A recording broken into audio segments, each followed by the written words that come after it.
In a period of less than 1 week, Joe Biden accidentally admitted that we're sending cluster bombs to Ukraine because the United States is running out of ammunition. I don't know how that works, but that's what he said.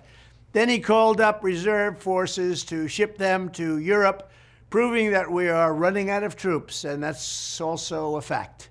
We have very few people signing up to join our military. These actions reveal just what an insanely dangerous situation Biden and the demented warmongers have led us into. Less than 3 years ago, I'd fully rebuilt the United States military and steered America into such a strong global position that peace was breaking out all over the world. We had peace through strength. 29 months later, the arsenals are empty, the stockpiles are bare, the treasury is drained, the ranks are being hollowed out, our country has been totally humiliated, and we have a corrupt, compromised president, crooked Joe Biden, who is dragging us into World War III. And that's what's happening on behalf of a nation that paid his family millions and millions of dollars in obvious bribes. All you have to do is take a look at how much China, how much Ukraine have paid the Biden family. It's a total disgrace and a very dangerous one.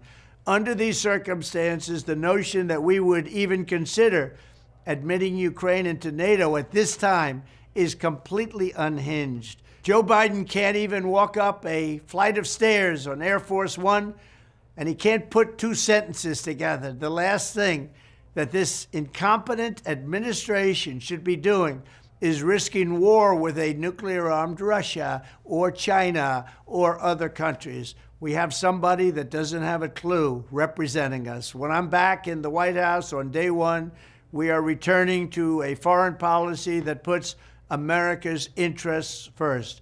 America's chief interest in Eastern Europe is peace and stability. We want people to stop dying. This war should never have happened, but it is long past time to end the senseless death and destruction. The numbers are much worse than you're reading about or hearing about or than they're telling you. Many more people are dying than you have any idea, and certainly many more than they're willing to say.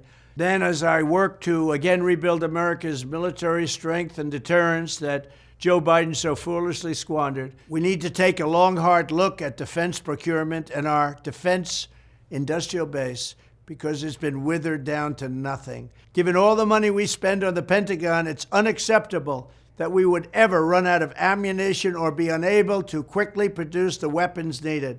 I will provide record funding for our military, just as I did 4 great years. If you think about what we were able to do, 4 great years of rebuilding our military, and we rebuilt it bigger and better and stronger than ever before. And now look at what's happening. We have no ammunition, as told stupidly by our president to the world so that everybody could know it.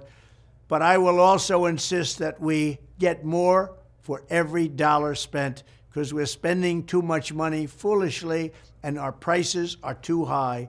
In addition, I will ask Europe to reimburse us for the cost of rebuilding the stockpiles sent to Ukraine, which they should be doing now, but Joe Biden is too weak and too disrespected to even ask. The fact is that we've spent almost $200 billion in helping Ukraine, and Europe has spent just a tiny fraction of that amount. As Biden's call-up of reserve troops show, we also clearly need to address the embarrassing recruitment situation in the USA.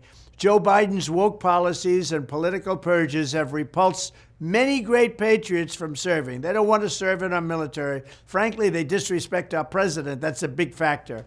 I will restore the proud culture and honor traditions of America's armed forces, and there will be no Marxism allowed, no communism allowed, and we'll get rid of the fascists. Thank you very much.